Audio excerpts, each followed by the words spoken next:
Lucky is the name that I go by, you know. It's quite easy, Mokabudi. It's a name given by my mother.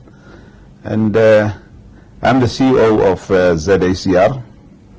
I've been in this interesting, I would say interesting, challenging seat since April 2014, which is last year. This year was almost my first year now, starting my second year journey, you know, into this domain name industry, you know. It's simple. It's hosting, it's managing the domain names, managing your whois, you're managing your zone files for the .za, and now equally for the GTLDs, your .joburg, .Cape Town, and we're almost like an engine in a car. Nobody sees us, but the day the engine fails, it stops functioning, people will realize that.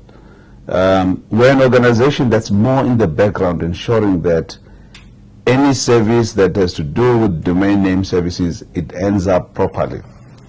It's a post stamp on a piece of envelope from the destination, or from the origin to the destination, intact, not the content, but the post stamp that the address is known, it's clear, it will be delivered. That is our core function. I wouldn't say it's a national. I think it's an embodiment of how best internet can be governed. It starts off with the formation of ICANN. It starts off with people trying to define the space for the rest of the world within internet, and then coming up with how best internet can be governed. And then it creeps into a national space whereby countries have an interest. They have an interest in the sense that that top level domain name has their identity. .za is South Africa. It talks to the country, and it does not immediately now throw away that national identity. It brings it in. Thus, nations come in protection of their top level domain names, your .za, and then globally, because we are communicating in this global village, then we have this international interest that at the global level, still internet is accessible and we can communicate, and to be able that it's affordable, it's free, and everybody has access to it. And thus, these interests can be defined, or they take various appearances, various forms. They manifest themselves in number of different ways. But broadly, the interest is that internet must be available for all. And domain names is at the centerpiece of ensuring that availability and the communication. There is an interesting discussion around who funds it. I think one of the most important things was, before funding it, it must be affordable. And we as ZACR have always stuck to the fact of making it affordable. And going further, we think, and if one were to follow the trend of discussions today, you would realize that it's almost seen as a basic requirement like water, which means that governments are almost going to be requested to fund a certain portion of internet, and the rest people can fund themselves. As we see in the country, there is so many megaliters of water that the indigent or every citizen of this country has access to as a basic need. And equally, this is the approach that we think should be adopted for internet. Partly must be funded by government so that that freedom, that accessibility can be realized. And the messaging is, we are trying to work very closely with entities like the regulator, who is ZACR, the Domain Name Authority, to go out there into market and create awareness on internet and its use. And one of the things that I have been working on was we need to ensure that internet and the language that is being used is accessible and understood by everybody. It's almost like demystifying internet. And internet must not be an exclusive club. When I joined ZACR, one of the things that I realized even attending the ICANN meetings is that internet or the ICANN guys were almost like an exclusive club. They had this special language that they used that nobody else would understand, and they wanted people to be thoroughly confused. And the idea going forth is that it must be a straight language that everybody can appreciate. Let's look at how mobile, telephony transformed itself. It understood the market.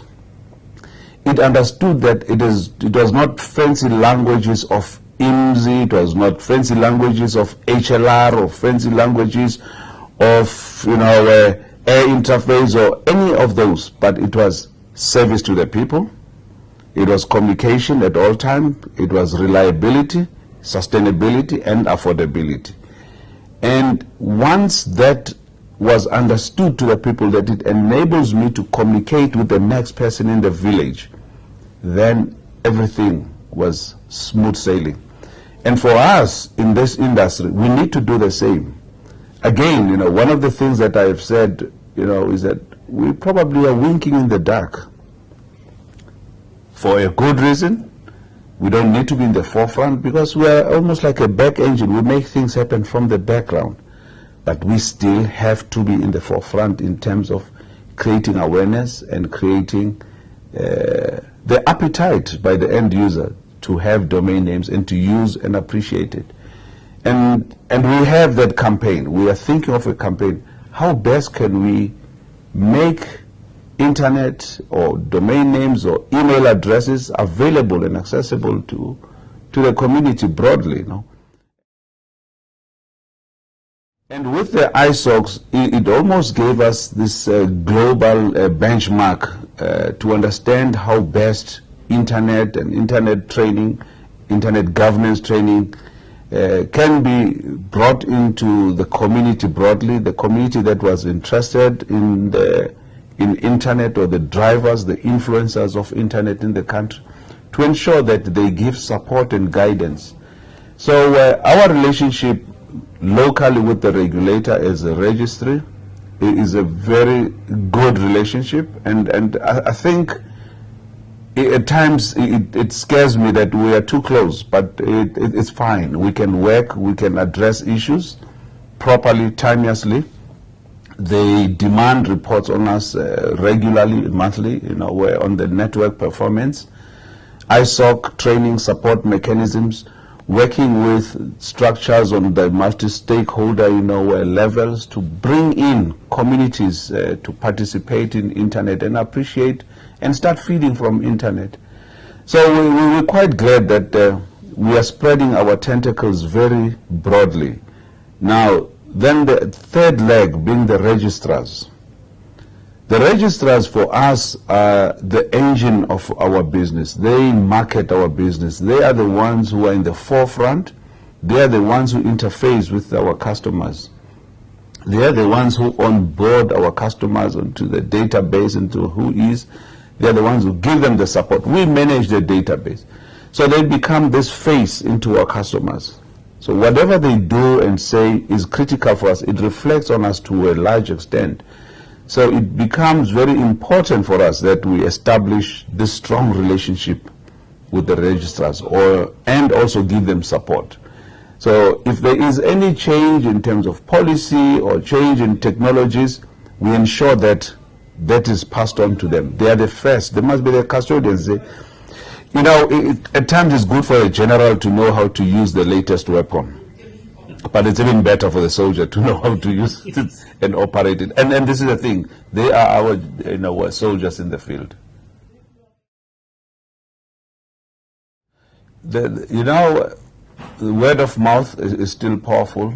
identifying the influencers in our society, in our community, working with schools, with universities, ensuring that schools and universities are already using internet, and schools must already have domain names, and that begins to open avenues, because those young learners will be tomorrow's leaders. They'll be tomorrow's influencers. They will be shaping the appetite and the consumption of internet in our country. So that start point for us becomes very critical in ensuring that we get that message down, cascaded properly. Of course, there are other campaigns that one can run, marketing campaigns, but it's never sufficient. One of the things that I would like to see happening is almost, think about it. A child in South Africa, when he's born, is supposed to have an ID number. Now, what will stop that child who is born in South Africa to have an ID number, to have a cell phone number or a mobile number, and to have an email address, all allocated to that child? Not for control purposes, for communication, for contact, to access all kinds of records that are required for social benefits, social health, traffic, and etc. Or not traffic because it sounds punitive, but in essence, we are in a world where we cannot sit back and watch things run away from us. We're talking about Internet of Things, but we need to be ready already on the Internet of Things. And this thing that I'm seeing as a future of South Africa, where ID, cell phone, and email address or domain name, we should be even nicer. You'd keep it forever as a family, as a clan, and etc. But this is one of the things that I think will transform the appetite, the usage of internet in the country. And if we... The beauty about the issue of network is, yes, we do have challenges of network growth, network infrastructure in our country. We have challenges of costs. But at the end, government has deliberately put some policies in place, and these policies shouldn't end as policies. They need to be translated into action. We need to see the network rollouts. We need to see broadband. The definition of broadband to the schools in the country now, where it's no longer 2 megabits. I remember some time back, where we had a number that was really scary, minimum requirement, 256 kilobits. I was like, no, not now, not in this era, But now when we talk of 5 megabits per second, now we're talking. We have addressed, or at least we have understood the problem. And having understood that, it's easier now to build an infrastructure that will complement this required goal. I'm confident that given the plans that are in place, and also, yes, I would say, being part of the ICT review panel member, we had this vision that this must not only end up in paper, it must translate itself into physical builds in the country, And we need to ensure that rural areas are provided that service. When we sat as a panel discussing, there were a lot of innovative ideas. Some of them we couldn't even put on paper, but we just said, these are great ideas. We are only talking policy broadly, not technologies, but we understood the technologies. We listened to a lot of experts telling us about different models of structuring, building networks to provide, efficient communication, high bandwidth, and I think we're on the right track. I think we're on the right track, but we're not satisfied that we are there. We think there's still a lot more that can be done. When I joined the organization, the first thing I said is by 2015, I would like to see 1 million names in the co.za namespace. I'm very close to achieving that 1 million co.za, but our names combined, the web.za, org, net, and co.za, we have exceeded the 1 million mark, which is very good. I'll say very good because of the following. The next number on the continent close to us is 60,000 registrations. And this is in a country that is bigger than us economically, including population-wise. They have 60,000, and that's Nigeria. So when I told the African delegation in Singapore about our achievement, they sat back and said, how did you do it? Share your best practices, you know. So my goal for next year, having now, I'm convinced that the 1 million has been achieved in the next 2 months, 3 months, definitely, is to go for the next million. I have discussed this with my staff, the technical staff, that the next million is in the radar screen. We need to be in the top 20 in terms of domain name users in the country, you know, in the world. We are, I think, top 21, 22 there, but we need to be in the 20 and going down. And the next thing, I would like to grow ourselves as the biggest registry globally. And on the continent, I can safely say we are the biggest registry, but I would like us to compete big with the others in the international market. That is the target.